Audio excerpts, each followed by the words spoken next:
hello. Happy Tuesday to you. How are we doing tonight? Hey, this is Foda Atobra, known as Auntie Ya. Welcome to Auntie Ya's Book Corner. It's Tuesday night, so it's refreshing for my weary soul. We're going to be sharing some highlights from my third book, a devotional that came out in October. So before we do that, I'm going to finish sharing and then we'll come back and continue. It is the 11th month, and I do hope that, you're going to, make the most out of it. Finish hard, we've 2 more months basically, and the year is going to be over. So, hey, let's keep pushing. Let's keep pushing and also planning for the year that is coming up. I always talk about these things because it's important. There used to be a time I was also drifting through life. But now I sit down and I plan things out just to see where I'm trying to get to. So I'm trying to find my messenger. Interesting. Okay, there it is. Well, just a few more people to share to, and then we'll be on our way. Okay, let's see. All right. So, one more thing to do. Let me put in the book links because that's the only way that you'll be able to go get your copies of the book.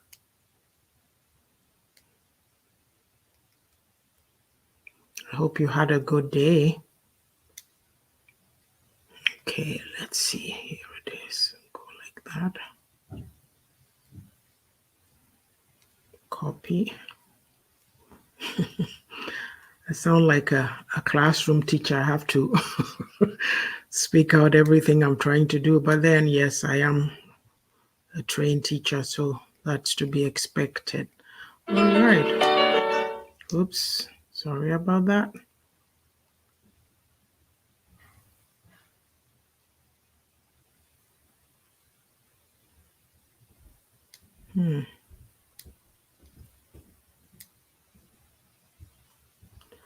Okay, so yes, let's get started. Oh, so I put it in there twice. All right, we'll delete one.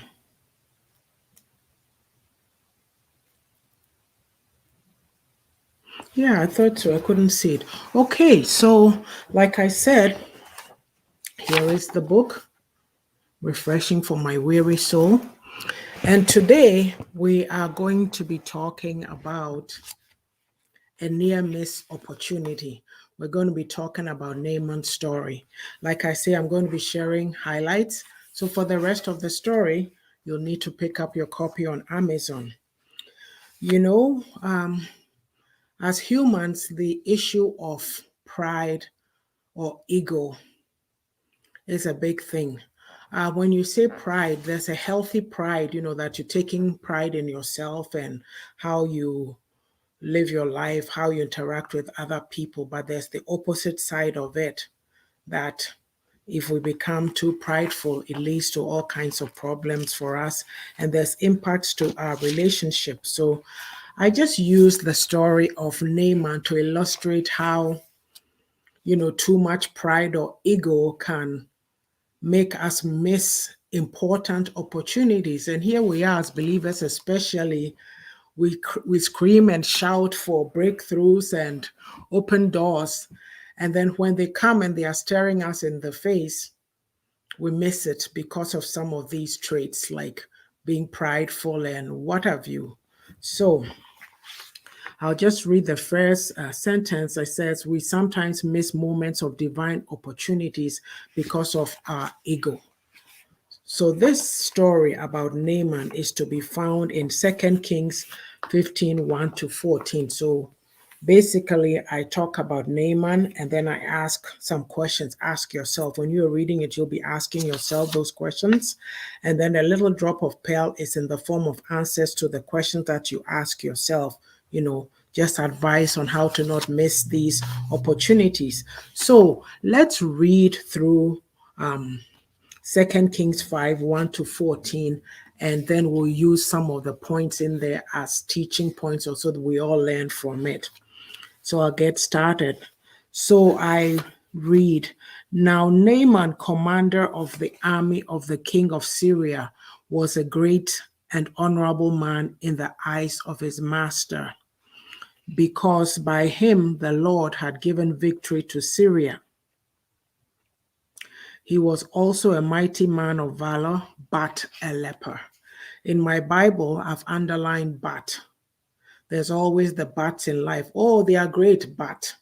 Oh, they are this, but, which illustrates a shortcoming or some type of flaw. But you know what I'm going to say here? Naaman, to his credit, he was a leper, yes, that he was. But he was a great and honorable man in the eyes of his master. So you see, his limitation did not stop him from being great. So that is a lesson to you and I. Like I say, we read the Bible, but sometimes we miss these things. We just read it.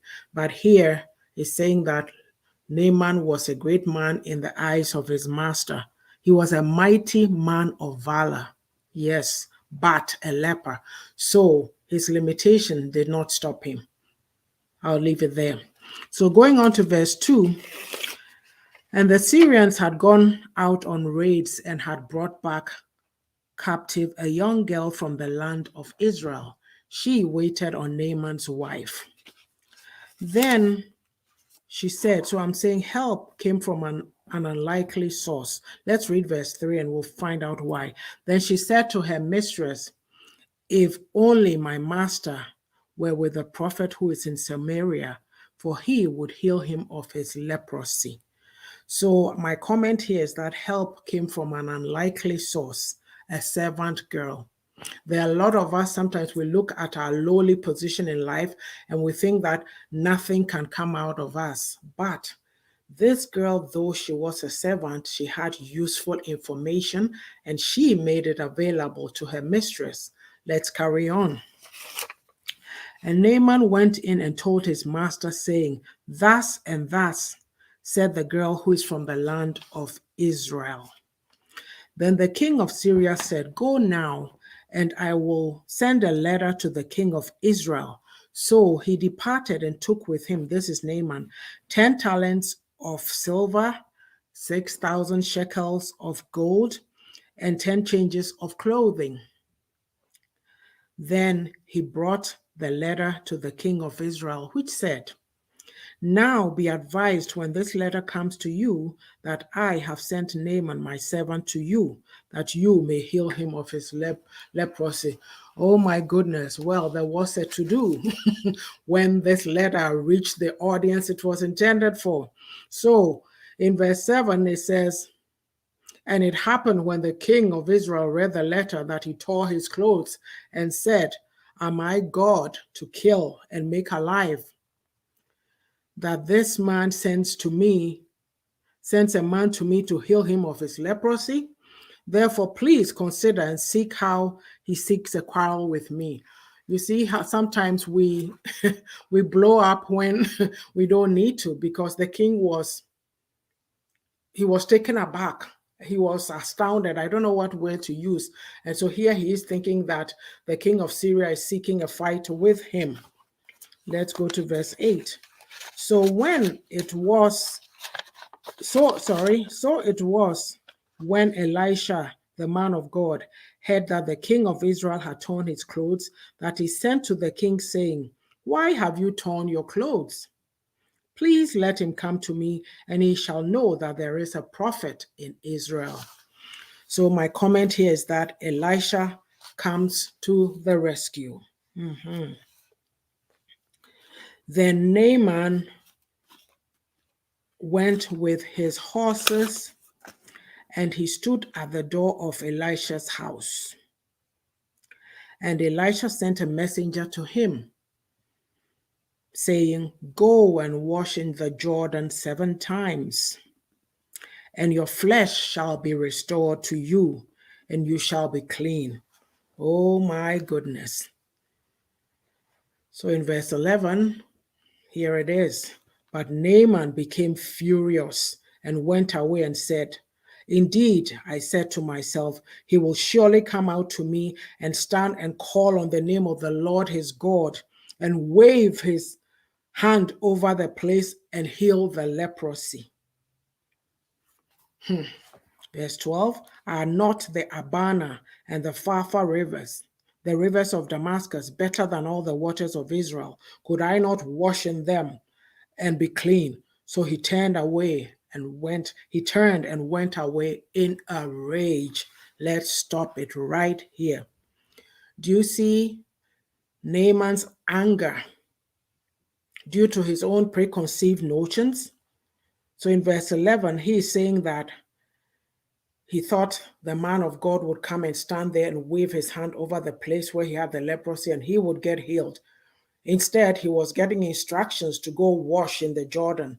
And to him, the rivers in Syria, were they not greater than the rivers in Israel? So you think about that. This is sheer arrogance. You see, we have our preconceived notions of how we think things should be coming from God. So sometimes a man of God may say, go pray this prayer. A man of God may do something simple. We go, oh, gee, I expected him to bring out all the bells and whistles. What is this? Right? So he was disdaining it. So essentially, verses 12 to 14 illustrates to us the height of Naaman's arrogance and pride. His ego kicked in full force. Yes. So let's go on to verse 13. And his servants came near and spoke to him and said, My father, if the prophet had told you to do something great, would you not have done it? How much more than when he says to you, wash and be clean? And so he went down and dipped 7 times in the Jordan, according to the saying of the man of God, and his flesh was restored like the flesh of a little child, and he was clean. You know, there comes times that we just have to learn to obey instructions. So just for the sake, just because, how do I even express this? Simple instructions. Elisha commanded Naaman, go and wash yourself 7 times in the Jordan River. Because of pride and arrogance, he almost missed it. Listen, isn't it great? Isn't it important that we have good people who speak sense into our heads when we are showing those stubborn streaks? Stubborn streaks. I mean, I would have, can you imagine if these people did not speak into Naaman's life, he would have remained a leper for life. The outcome would have been different. So our pride causes us a whole lot of situations. So unnecessary. What lessons do we learn from here? You see, even today, it's interesting that Apostle Eckhart was also talking about pride this morning in his program on Facebook. And so he mentioned that, pride is connected to shame. It leads to our distraction, and it makes us do foolish things. I had some of these comments down, by the way. So I'm going to read my, my comments.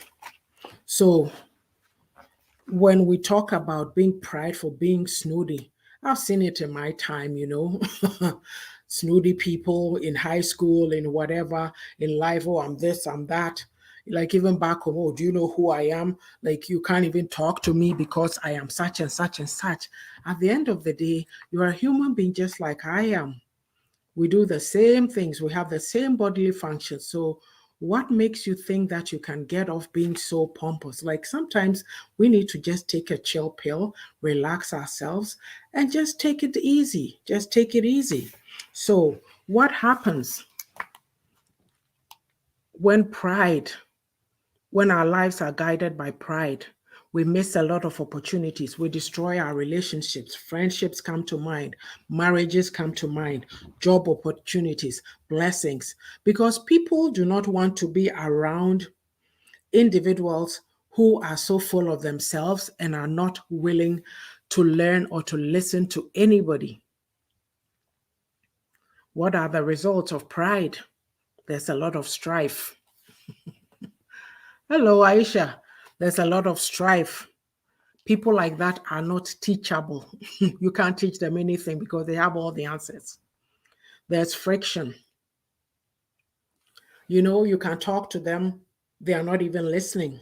So, of course, they take what you say the wrong way, like, how dare you challenge them, right? And then they become isolated from people because, like I said, nobody wants to put up with their behavior. You can be the kindest person, want to get along with everybody, but hey, sometimes people just get tired and they stay away.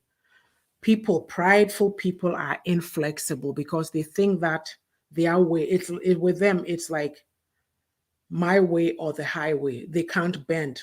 They don't know how to compromise, as in, let's listen to all sides and let's, people have brought forth a whole bunch of ideas. Let's take the best of these ideas. We'll take point A of yours, but we won't take point B. We'll take point B from that person. They get frustrated, they get upset. And, most times to people like that, people have to tiptoe around them. If you have become accustomed to giving in to them, then you become like a puppet. You're so afraid every time you have to. That's how the interactions go. And if you're not sensible and you get to a point where you say, I'm not going to take this anymore, and walk away from that situation, you allow people like that to walk over you all the time. Pride has far-reaching consequences in our human dynamic. Like, we need to take some of these things to heart. It's destroying us. Like I said before, they can be very stubborn and they appear indifferent and heartless. They don't care about anybody but themselves. It borders on narcissism.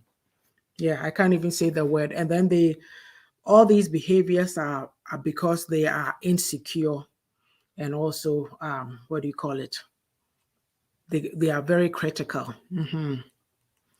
But like I say, for the rest of the story, it's quite a short devotional. The link is in the comments there, so you can get a copy and go from there.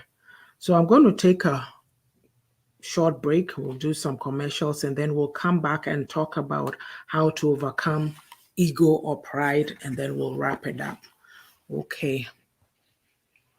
I've been sitting here nattering and talking my head off, and I didn't put the banner up. So in the book, it's on pages 10 to 11, a near miss opportunity. And I said it's based on 2 Kings 5:1-14. So I read through the whole 14 verses and did my commentary. So if you came late, you can go to the beginning and take it from there. So let me do this. Let's go. All right.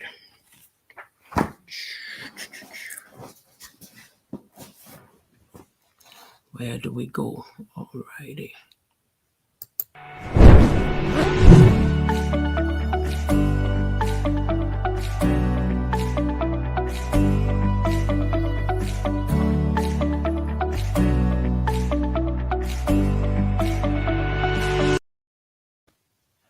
So that is Reflections for a Thirsty Soul, my first book. You can get a copy on Friesen Press, Amazon, Barnes & Nobles, Google Books, and iTunes. You will be blessed. Carrying on.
it is, The Beauty of a Woman's Heart. It's a powerful read, very insightful, great inspiration and motivation for women and men as well, because there's men who are reading it too, and there's questions that you can answer.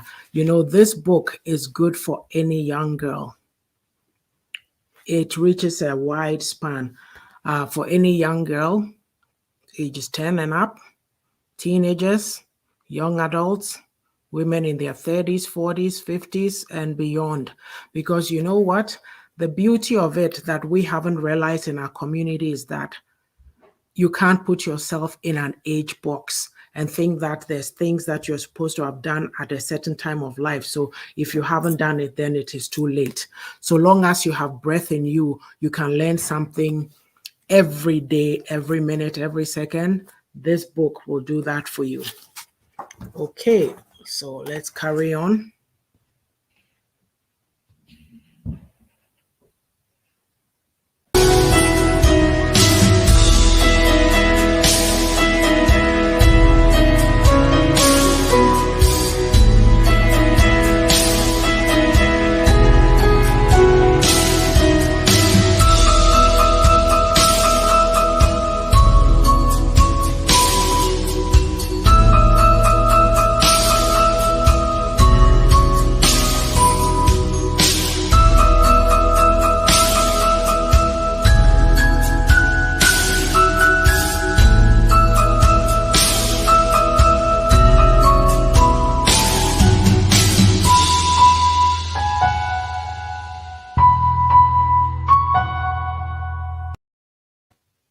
Refreshing for my weary soul. If you want to be refreshed, get a copy of this book. What it is that, like I've said before, many a time I've said this, that I love the word of God. So the insights that I get from it, I guess I am a storyteller. I like telling stories. So I wrote a whole bunch of stories to make up this devotional. And the first part is a little drop of pearl. So I take a story from the Bible, I put the insights that I get from it, then I have the ask yourself section. And then the answers are in that little drop of pearl. And the second section is waters of refreshing. And the third is practical nyamisem, because in our communities, I got to questioning myself that what is it about the Bible that we read it but are not applying it to our lives. I'll give you an example. When I was reading the passage today, it says that Naaman was a mighty man of valor, but he was a leper. I think elsewhere in this devotion, there's something called the bats of life, but what hit me, and this only just came to me, how many times have I read the story of Naaman? He was a mighty man of valor, but he was a leper. With us, oh, I am this. I can't work, I can't do this. His limitation did not stop him. So these are some of the insights that when we are reading the word, I'm not an expert, but I'm the person that our pastors love to hate, because they think that, and I'm not one, I didn't go about acting like I knew the Bible. I just loved it. So I would pay attention and read it. But they don't like people like you. They like the ones who don't know anything and will do pray for me, pray for me. So, you read and let something, jump out at you. So with this, you can get it on Amazon, Canada, UK, US, France, Italy, Spain, Germany, Australia, Japan, and Innovi Books. So yes, let's carry on. Let me read the comments. Ajua says, oh, hello, Ajua, 100% real talk and increase the volume. My knowledgeable, motivational, critical thinker, sister, for that, Tobra, our author, Bakope. Greetings and more grace to you, sis, along with all the lovely friends as well as the viewers on the platform. Thank you. Welcome, Miss Sage. Welcome. It's always a pleasure to have you.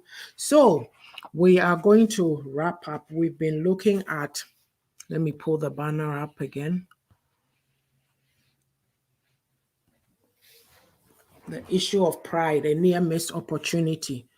It's a story about Naaman and how he almost missed his opportunity for redemption. He needed healing from leprosy.